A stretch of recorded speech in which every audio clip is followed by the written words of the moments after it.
So he started off by creating content at high volume and releasing music at high volume. So he's releasing lots of music, lots of content. And then he started advertising that content to prove its efficacy. And then he started offering products to the fan base he was growing. And that funds all of the advertising so he can do more ambitious things. You are now listening to the Creative Juice podcast brought to you by IndiePRO.io.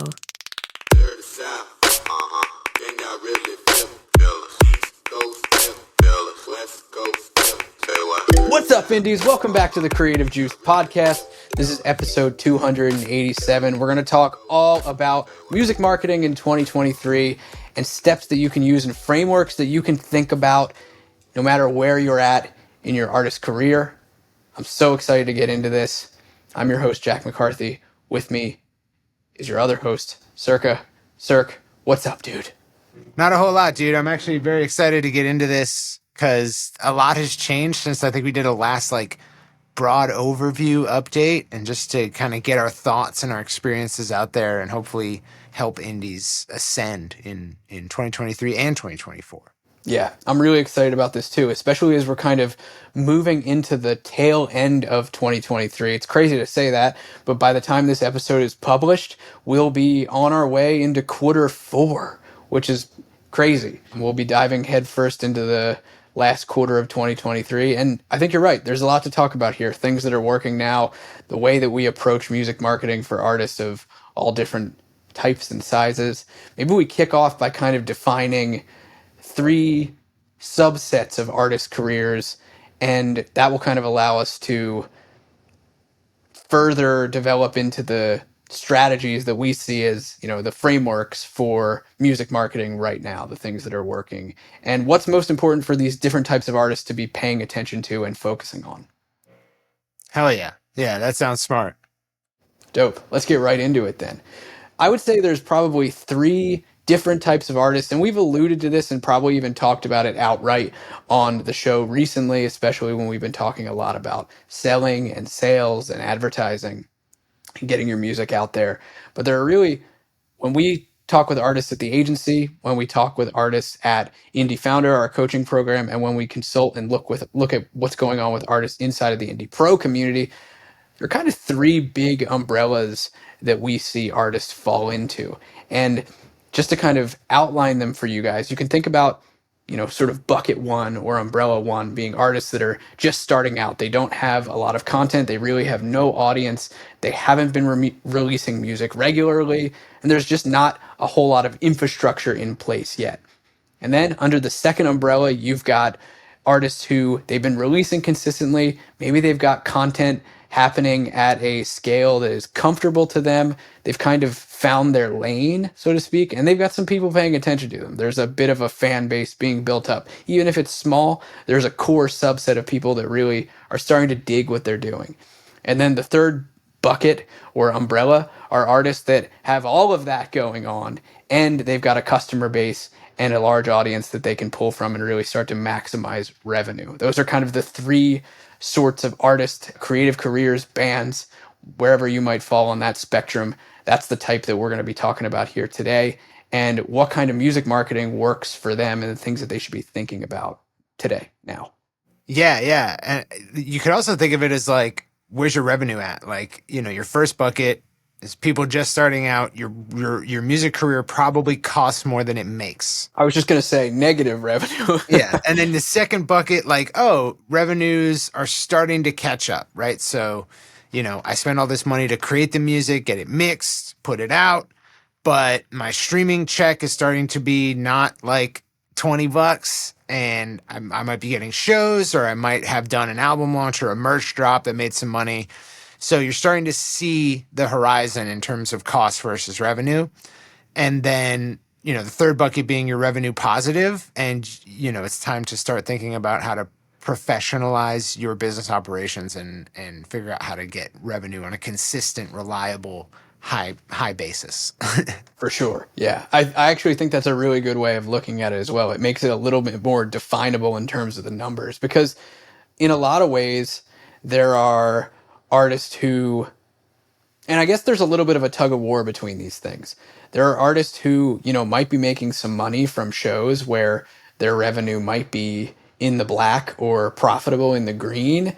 But in terms of infrastructure, especially online, maybe they don't have a whole lot going for them.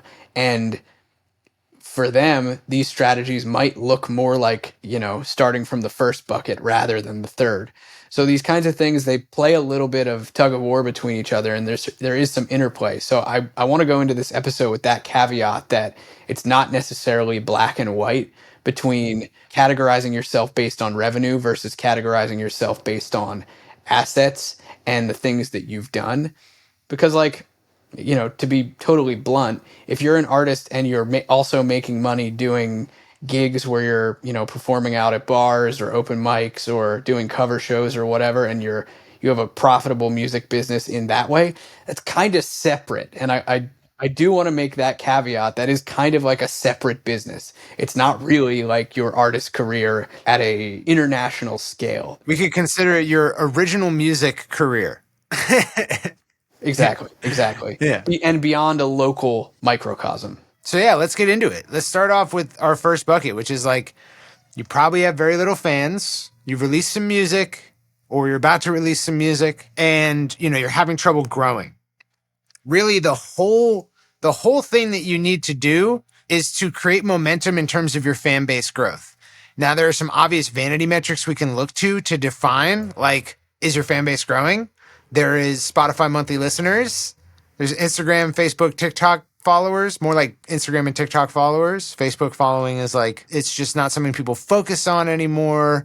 And, because people use Facebook mostly as a contact platform rather than a social media platform, it's just like less likely of an action. Not that it doesn't still happen. But ultimately, you're trying to make these numbers go up. These are vanity metrics. They don't relate to sales. And you could have a very small following and have a lot of sales. So it's not necessarily the case that like if you get a large Instagram following or if you get a lot of Spotify monthly listeners, like you're good. But they do help you indicate, is your fan base growing?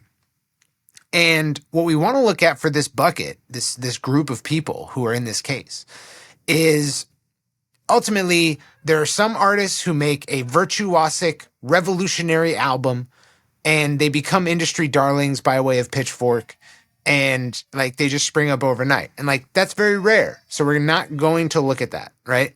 There are some artists who put out like 4 songs on SoundCloud. They got shared around LA and they got a $4 million record deal because there was a bidding war.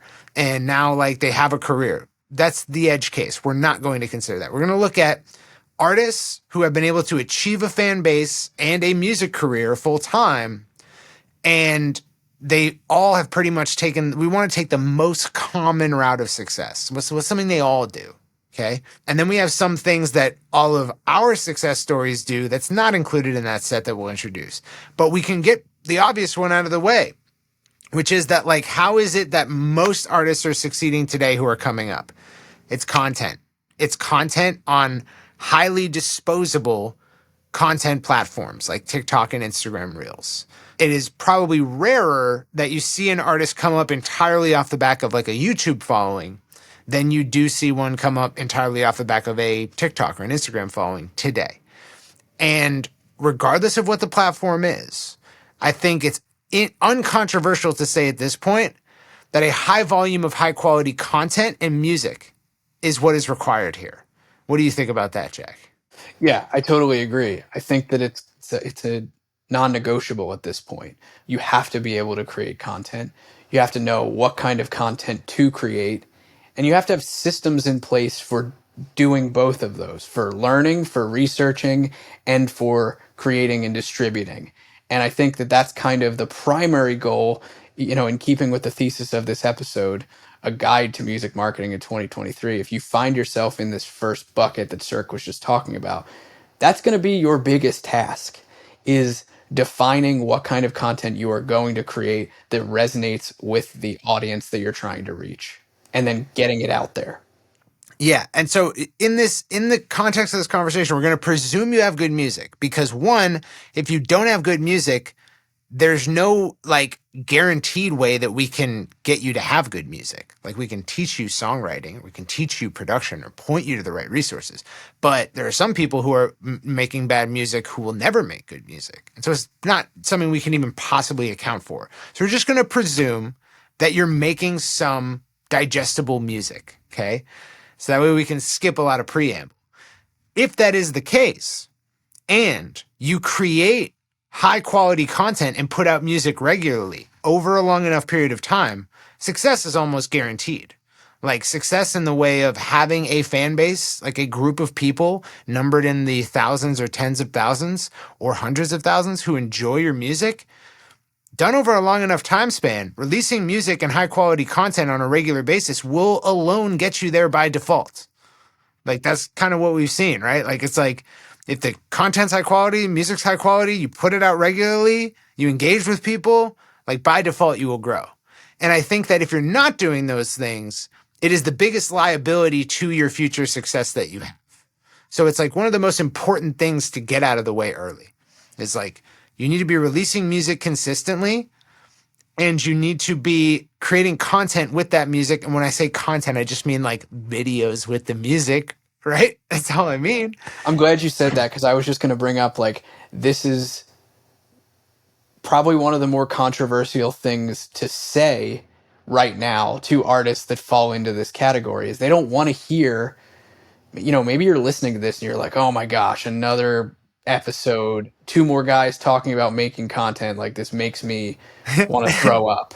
And Yeah. I hear you, but it's good to define what kind of content we're talking about here. It's music related content that you can create that's tied into your music. See it as an extension of the music that you're making, not as, something supplemental or additional. Yeah. So there are instances where you would create a video where you're not performing your song, but your song is playing.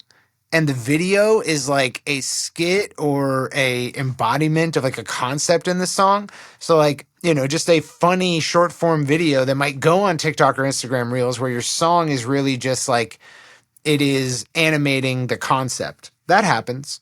If you train your TikTok to show you artists who are succeeding today, which you can do by just watching only watch that content, you'll start to get served a lot of videos. And you'll notice that like they're all performing their songs, right? Lip syncing or doing a live performance. So we can say a majority of the early success and traction that you're likely to get is from releasing lots of content on social platforms consistently where you are performing or you are lip syncing to your songs, right? Like that's just unavoidable truth right there. That's just how it's being done out there. I would hope that you don't hate that. I would hope that you don't hate making videos of you performing your songs. Like, that's not such a bad thing to have to do. Some people come in and they're like, I make music, dude. I'm not a videographer or a social media star. And it's like, cool. Take this camera and go record yourself singing. Sure. But like, it's like, that's fine. If you don't want to do that, like, I'm just telling you what your likelihood of success in this vein and the way we're talking about is, given that you don't want to do that. It's funny. We did an episode a while back where Ed and I discussed the Fan Finder video, the performance video of Just a Little While, which was a song of theirs that went super, super viral, versus the music video, which was narrative and, story driven and didn't really have much performance at all. And the reasoning behind each of those and what it did for their overall growth, what both of them did for their overall growth. We talked about that on the show. I'll link to that in the show notes. And just today, actually, before we were recording this episode, I was talking with one of our clients who's prepping for an album launch next year. And we were talking about the types of video assets that he should be focusing on. And it was performance-based. It was all performance-based. He was asking, the last time that he did a full length, like a full length, he's done a series of EPs for about 5 years now. The last time that he did a full length was around 2017 or 2018. And he was like, yeah, I did a lot of music videos and lyric videos then, like traditional music videos and lyric videos. He was like, what do you think about that? And I was like, waste of your time, waste of your money. Focus on performance videos. In a sense, I think lyric videos are dead now due to vertical videos that have lyrics on them. Like I will go out on a limb and say that like the lyric video as we knew it in the mid 2000s up to around when TikTok became popular, they're no more. Yeah, I mean, lyric videos were just a way for artists not to have to do a shooting day. That's really what they were. It was a way for like the management to control the release flow without needing the artist. But I say all that to just say that, like, let's get it out of the way. High volume quality content, high volume music release. Like, that's what your early career is probably demarcated by. You can succeed without these things. It happens, but it is an edge case. It very rarely happens. Right. A majority of the time it's this way. And then these things aren't completely necessary, but they are sufficient. Okay. So you really give yourself a massive leg up if you decide, I'm going to make everything that sucks about that easier for myself as a matter of first principle, first action. So what sucks about that? One, it's how you create music. How do you get finished mixes? Okay.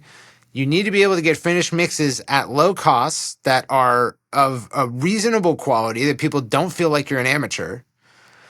And you need to be able to put it out. So that means probably putting out an album or putting out an EP very early in your career is probably a mistake. Why? Because it's a waste of a bunch of finished mixes.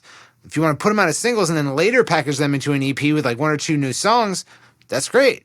But, you know, blowing that whole wad in one go before you have a fan base, and if you don't have content coming out regularly, is a missed opportunity. So we want to maximize your opportunities to release, because a release is a newsworthy event in itself. And we can create excitement and we can create attention with those releases.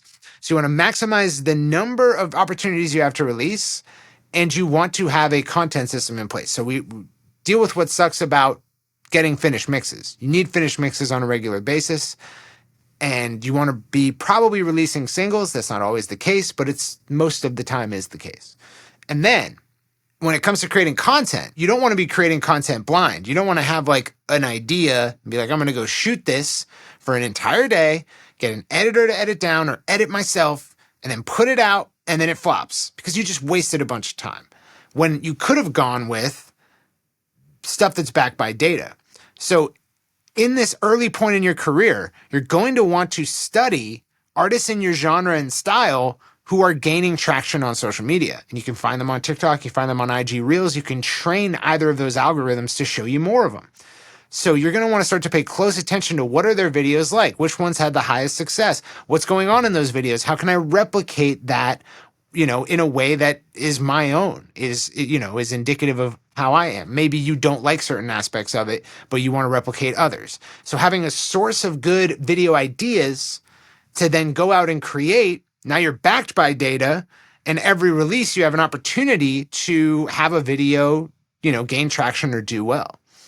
This all sounds like a lot of work, right? It sounds like a lot of lead up to what am I going to do once I've researched? What am I going to do once I've studied other artists? What am I going to do with these backlogs of songs that I've been creating and these mixes that I have in my back pocket? So I think we should talk about that. We should talk about organic distribution, and we should also talk about learning advertising, because I think in this area where you're starting to get your assets and systems for creating those assets together, this is where you also start to cut your teeth in learning how to advertise both from an organic standpoint and from a paid media standpoint.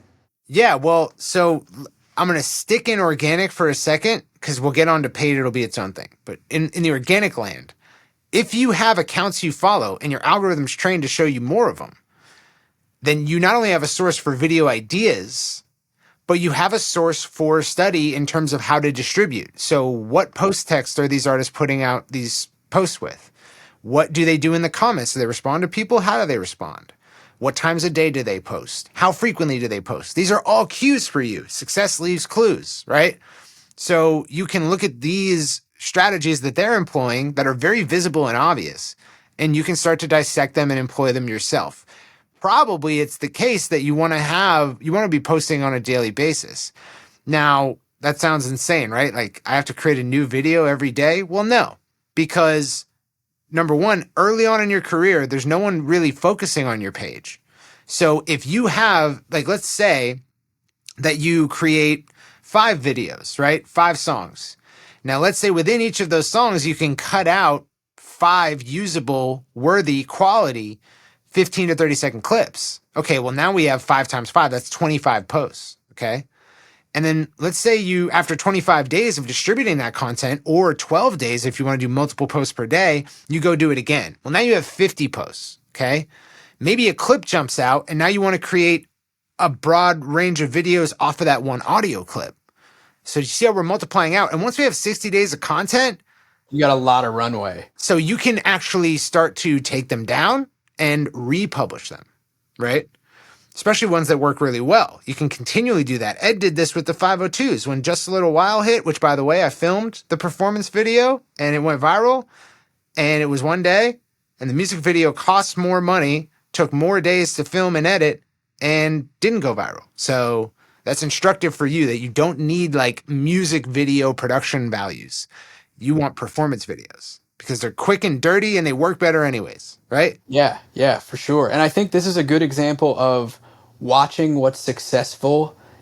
And this could go for, you could be watching artists on TikTok that have hundreds of thousands or even millions of followers. And, you know, a lot of times on the show, we say, like, don't follow the Beyoncés and the Ed Sheerans and artists like that. But this is an opportunity where if you're watching content strategy, we're not talking about, oh, model the way that Taylor Swift released her record. No, not at all. There's so many artists where you're like, I don't even know who this person is, but they're clearly getting traction. Dude, I find artists like that every single day, and it's amazing to watch what they do. And some of their content is so damn good that it's just like, oh man, like I could make something like this. I love this. You start to like it. You'll be pleasantly surprised by how low impact the content is from a creation standpoint. It's not like we're talking about big budget production values. Like we're talking about stuff that's done on a smartphone. But you should pay attention to how it's done and then replicate. Imitate until you can innovate. Okay. So we just talked about what sucks about getting a lot of mixes out and how you can maximize and lessen the impact. We talked about how you can maximize and lessen the impact of creating content and where you can get great content ideas and cues on how you should distribute it. So you're going to want to get that going such that you're releasing content like every day. It could be recycled. You know, you could be taking 60 days and recycling them, but you want that to be the case. And when it is the case, then you're going to start looking at not day-to-day metrics, but week-to-week. Focus on week-over-week growth. You don't need to go viral tomorrow. You just need to see an improvement. So you want to make sure you are improving in the process of doing that. And now, if you've done all that or you're doing all that, you have the best jumping off point for getting into paid spend and paid traffic that you possibly could have. I think this is a huge sigh of relief for a lot of artists to hear, that you can start to look at longer trend times and not have to look at the day to day, because it's definitely been a pain point for a lot of artists, especially when watching, you know, other users on social media go viral in what seems like an instant, that you think every post that you make needs to pop off or hit a certain number, or otherwise, you know, the next thing you do is also going to flop, when it's just not the case.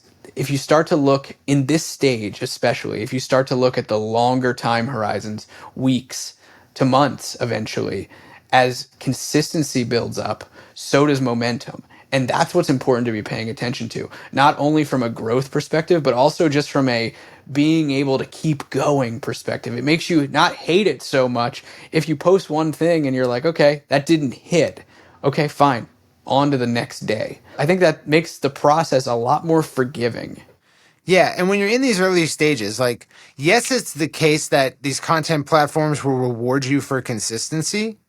So you get more reach because you post consistently. And, you know, data signals from something that was successful a week ago will impact what you release today. But it's also the case that, like, this mathematically improves your chances of having high performing content or getting noticed because you are maximizing your at bats, right? If you get up to the plate more often, you have more of a chance of hitting something out of the park. So we want to maximize your at bats and do something that's smart, that's backed by data.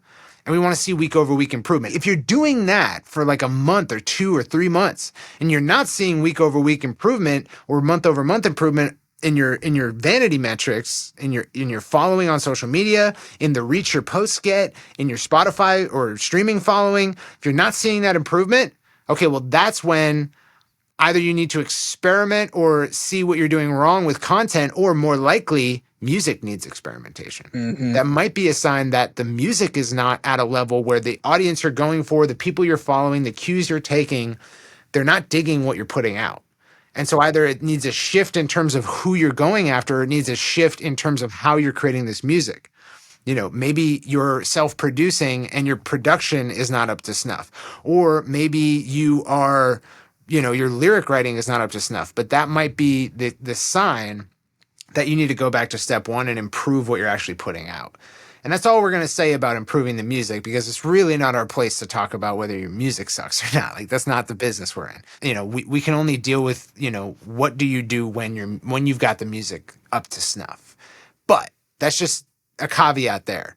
You should, if the music is good and you're following creators who have been successful with their strategy, and you are taking your cues from that, you should see week over week growth, like pretty quickly.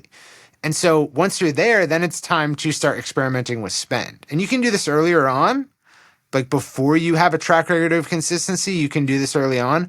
But really what you're looking for is, now that I have all these at-bats, meaning content days I've put out, you're going to start to see trends in them.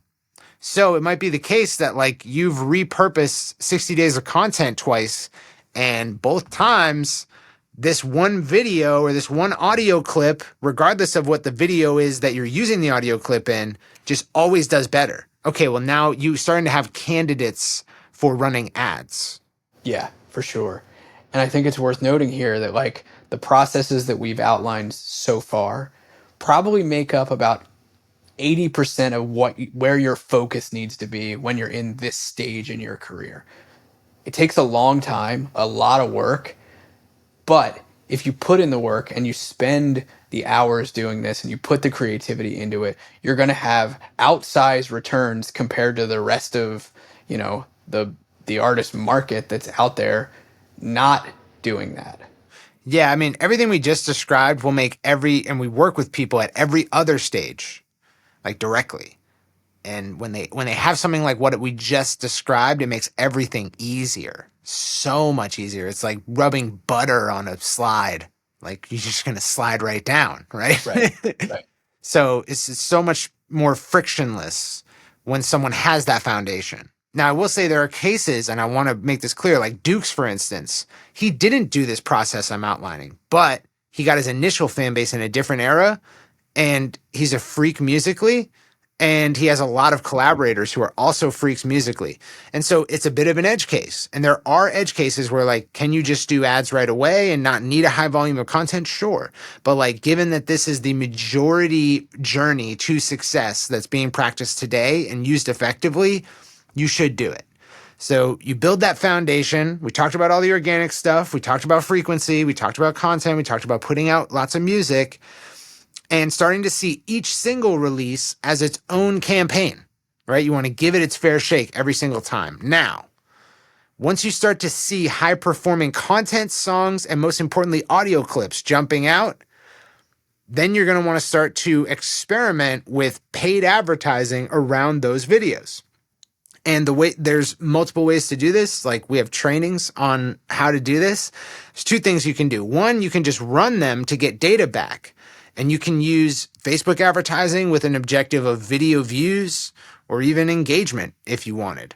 And that will show you how content performs against other content. It won't benchmark you against the rest of the world, but if you're running multiple pieces of content, it's going to show you where your best dollar is spent. And then the other way is to run traffic campaigns to Spotify. You can run them to your Spotify profile. You can run them to an individual song that is the ad, or you can run them to a playlist and start to build up a playlist. One of my friends, he's getting, 4 or 5 figure streaming checks every month because he spent a year and a half or 2 years building up playlists with himself and artists who are like him, who are a little bit ahead of him. So he placed himself in that genre and built up playlists where he could put his music all the time. That strategy is a little, it's something that was done in like 2019. It's not exactly something I would recommend today, but just to say that like it is a strategy. So the pure validation of your content is that if you use it in a direct to Spotify ad, and I mean direct to Spotify, don't use like tone, whatever, like wacky tunes, like landing page, like just go direct to Spotify with the link.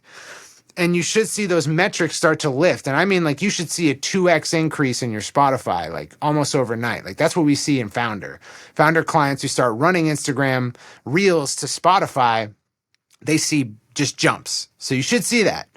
And that validates that this content is high performing and I can use it as creative in pretty much any ad campaign. It's going to get attention quickly. It's going to get the click.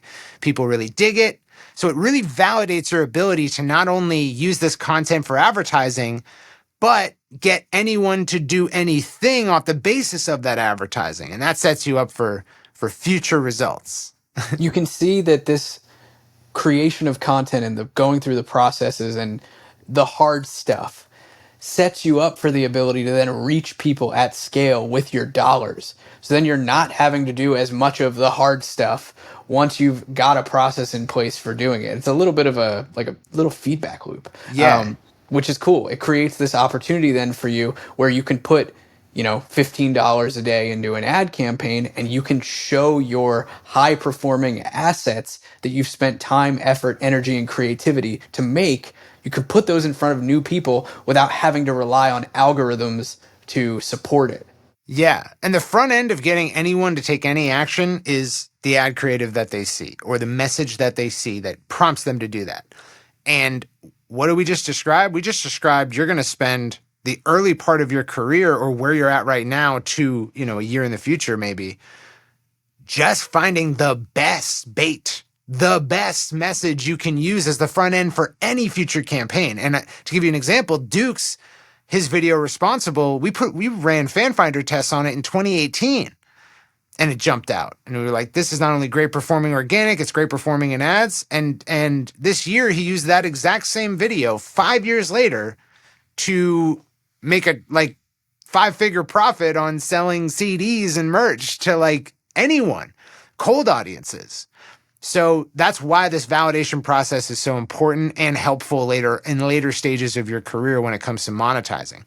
So that really, if you practice everything that I just talked about and you try to start doing some advertising and you're testing out and validating this content, and maybe you've now got a small budget that you're going to spend per month driving traffic to Spotify with your best performing content, everything should be singing at this point. Okay. Your vanity metrics should all be blowing up. Like it's a music industry executive's wet dream, right? This is what they want. They want to see all the stuff that doesn't actually matter going up. We only want to see it so that we can prove that there is a fan base, a receptive audience ready for what's next. It's really it's the validation process of your content and your music. Yeah, exactly. Yeah. Refining it all in fire. Yeah, it's not only validating that the music is fire, the content is fire, but that your process for putting it out is sustainable, right? Because you won't get there if you don't make all of that suck less to do. So during this early part of your career, you are validating your audience to product fit or your product market fit, PMF.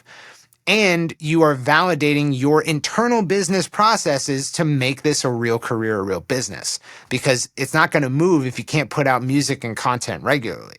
So by the end of all this, you should have your numbers going up on a consistent basis. You should get traction on social media. You should start to recognize fans in your comments or see the same people. And it's at this point that you may be in bucket 2.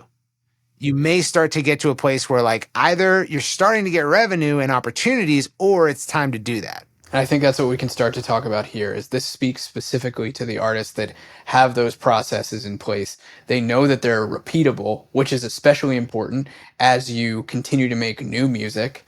You can repeat these processes for creating content. You can repeat these processes for distributing that content, for running these ads. You know that you've got systems that start to work for you. So then these next frameworks that we're going to talk about are easier to deploy. And also there's a whole element of being able to teach people or bring on team members, but that's a whole another topic that we could touch on in a different episode.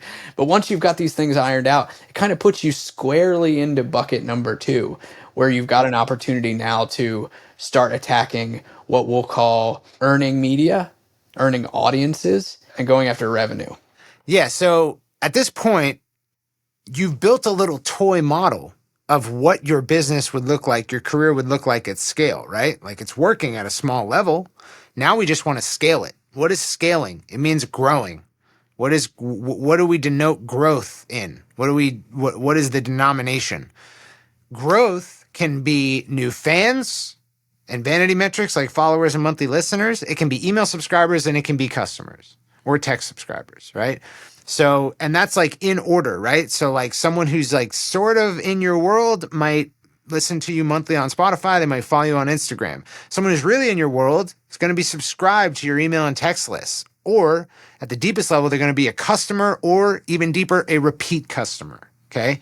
This is like business, 101 that they actually don't teach you that much in business schools. So that's where we want to start focusing. Now that we've got, and we don't want to stop everything we were doing in the first step. We just want to add to it. So ideally, you've tightened things up. It sucks less to do all these processes, and you got a pretty good flow going. Now, we want to start making offers because there is a receptive audience. We've proven that with step 1. Now we want to start offering them things and seeing how good we are at getting them to take it. And so this can be a multitude of things, but I do want to go over an important framework that's going to be useful for people in bucket 1 or bucket 2, which is fan-funded growth. And that is, if you are advertising to get someone to take an offer, then the amount of people who take that offer and the sales that result from it pay for the advertising. So you can actually grow the people who watch your ads are going to potentially become fans even if they don't buy.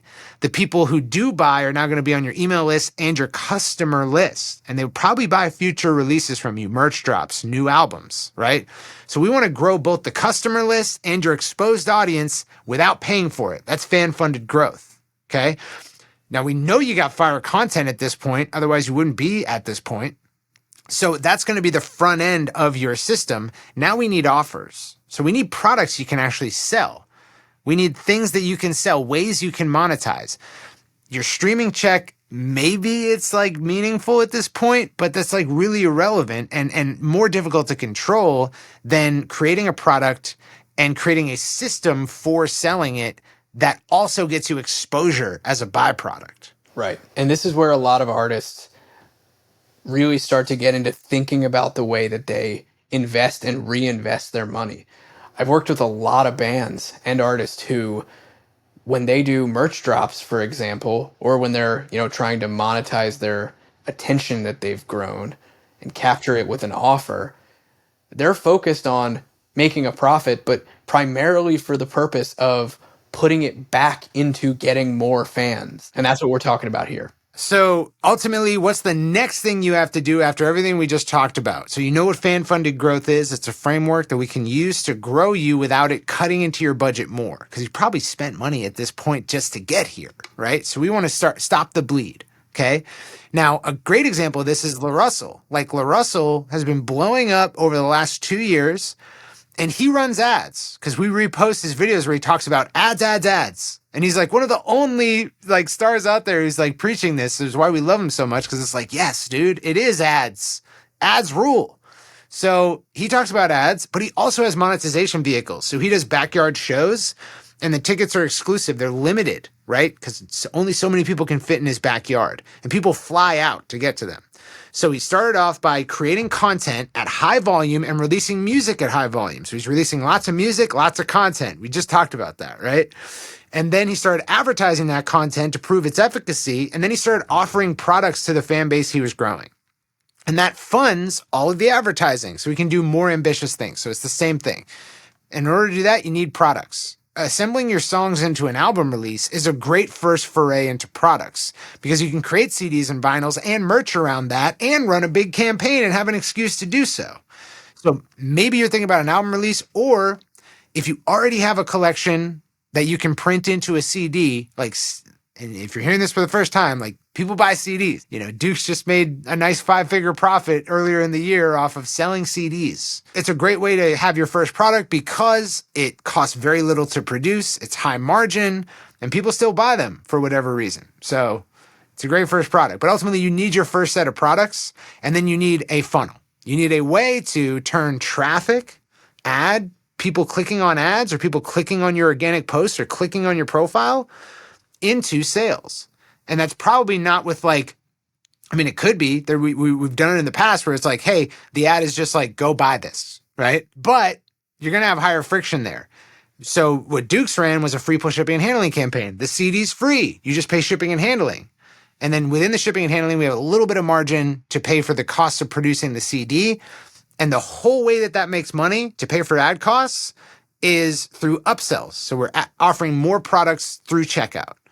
That's one way. You see how it's a lot less friction to claim a free CD than to buy a full price product. So we're reducing the friction on the front end and reintroducing it on the back end. An album launch is another great way to do that. People are signing up to your email list to receive your whole album before anyone else gets it with additional bonus content. They're going through that. They're becoming enamored. You're giving them lots of value so that the principles of reciprocity are enabled. They're going to want to give back, because you gave them so much. And then you make an offer for full price or exclusive or time limited or scarce, merchandise and products.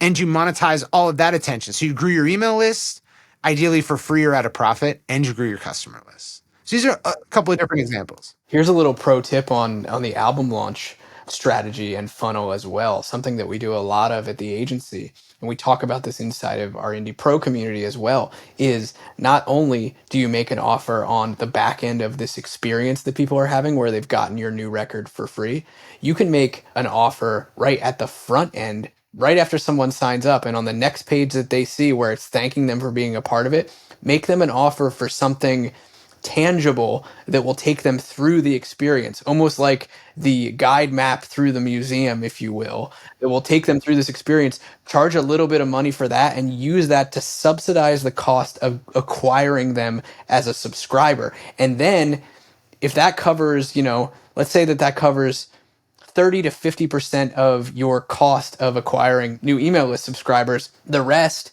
of the profit that you make on the back end, that helps to allow you to keep more of that profit. So you're making even more money on the back end than you would. And it's a really great way to also keep people engaged in the experience. I think that this is really, that's essentially, it's the idea of putting it, what we call in digital marketing, a tripwire on the thank you page or the confirmation page of your opt-in. And it can work really well to keep people engaged in a digital experience.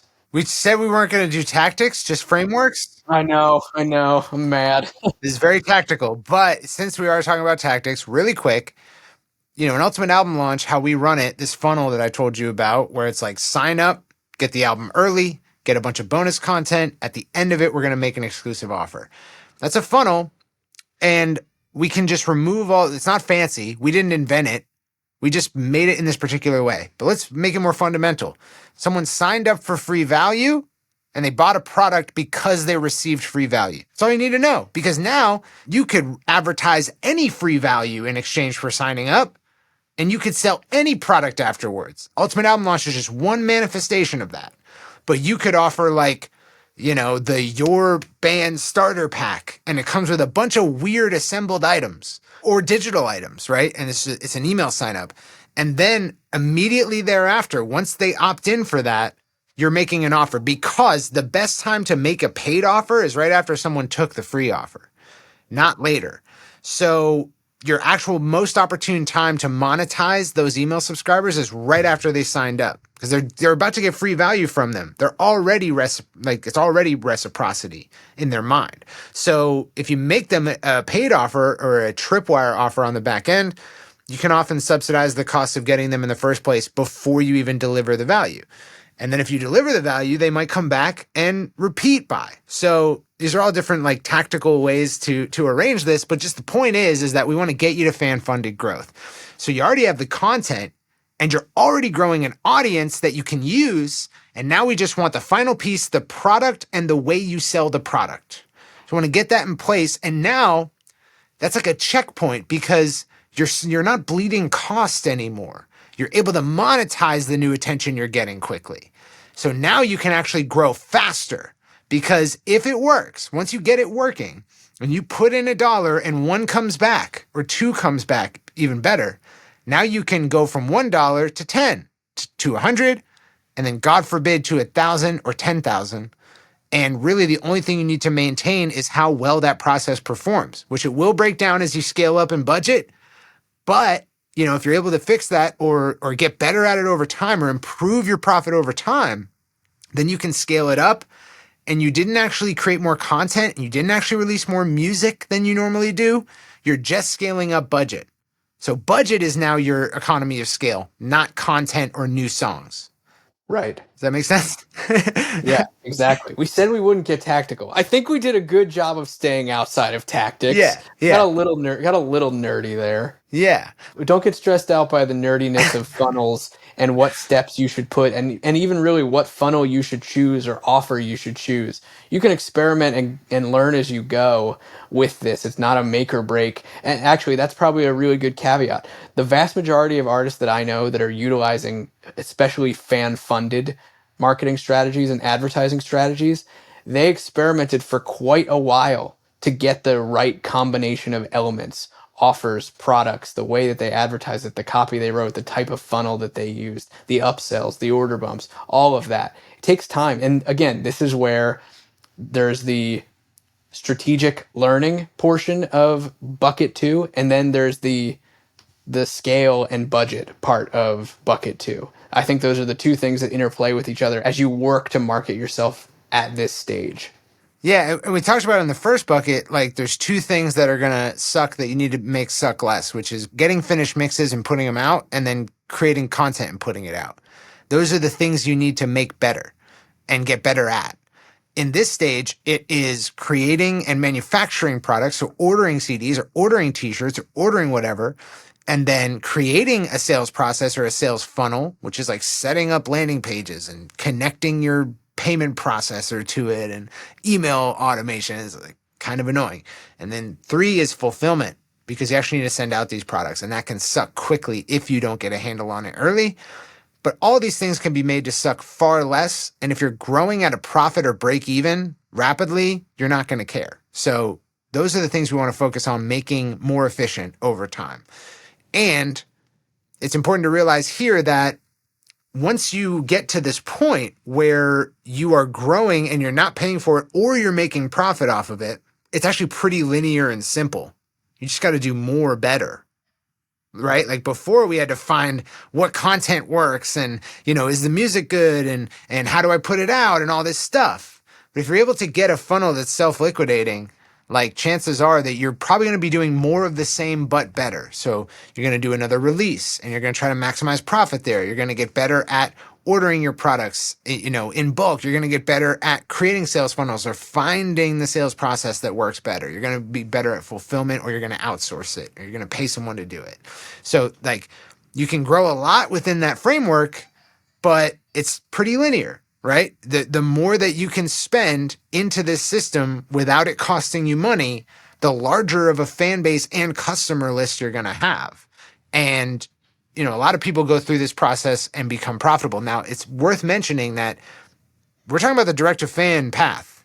In the music industry path, that's actually not how you monetize. It's fan-funded growth, creating products. They don't give a shit about that. No. Couldn't even define it. Wouldn't know it if it bit them on the face. So there's a corollary to this stage in the music industry path, which is you're just going to be seeking to monetize through advances.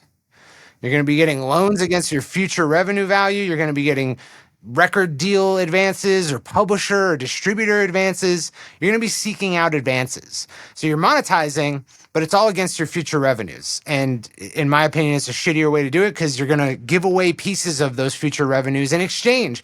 So not only are you getting an advance and you have to pay it back, but then you're giving a label like a portion of your future revenues. In our example, in the direct-to-fan example, you are monetizing by creating sales. So you're not giving away any equity to do so. And you get to keep 100% of your future revenues. Right. And this starts to place you into bucket number 3 that we're going to talk about here.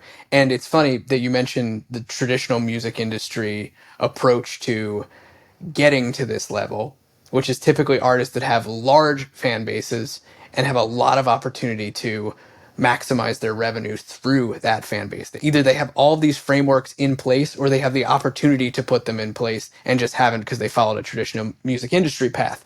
But the cool thing about bucket 3 is the opportunity to continually extract revenue from audiences. It's the true monetization stage, I would say, where you can drive first-time customers relatively easily and predictably. You can drive repeat customers by always on marketing and really truly following a sales promotional calendar, much like e-commerce companies do. And that's a lot of what we talk about and do at the agency with artists that we work with that have hundreds of thousands to millions of fans. And that's the stage that you start to find yourself in, where you can extract value at scale and value in terms of revenue, where you can actually start to pay yourself. Yeah, in this fan-funded growth model, we're creating customers and subscribers who may become customers, at scale without paying for it. But we're not really focused on making customers worth more over time. But you will get to a point in repeating that where you have a larger inventory. You got more products than you used to. You have a lot of customers. You got a lot of email subscribers.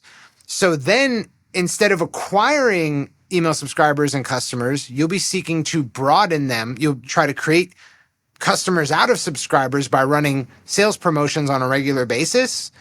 And then you will try to create a pathway whereby someone comes in on an introductory product and you have an appropriate cadence for when to offer them a second product and what that second product should be. You'll start to seek for ways to track what people have bought in the past and make the appropriate next offer. Because chances are, if they've already bought like huge bundles from you, you shouldn't be offering them like a free CD, right? So you want to ascend the value over time. It's pretty much strictly what we focus on at the agency is this stage where, all these processes that went before it are singing, right? They're dialed in. You're getting fans. You have a large fan base. You have a lot of inventory or could easily spin it off. And you have a lot of opportunity. Now let's maximize how much of that opportunity that we capture. And that's done through infrastructure, which we've talked about in the past. And then basically maximizing LTV, making more offers to your existing customers and systematizing that so that it happens automatically and predictably. And here's a little secret about this stage of an artist's career. When you've got large scale attention and people watching you, audiences, the cadence of selling that we just talked about is a lot more than the music industry would traditionally teach you or push you to do. The cadence of selling goes on all year round, often creating new products, creating new offers, taking old products and offers and putting new skin on them and selling them in a different way with a different angle. And you do that often, frequently, and with a ton of consistency, and that is what provides you the maximum ability to extract value from your audience and grow your fan lifetime value. That's the kind of stuff that we focus on. And I say that because the music industry will not do that. In fact, it will resist it at every turn that you try to make. We see this day in and day out. Working with record labels, working with managers, there are roadblocks all along this path. So I say that to say, in that there are things that suck at buckets 1 and 2, this is the thing that's going to suck at bucket 3, especially if you're an artist that has a team and you're collaborating with people. You're going to have to fight tooth and nail to do this kind of stuff that is commonplace in day-to-day business. Yeah.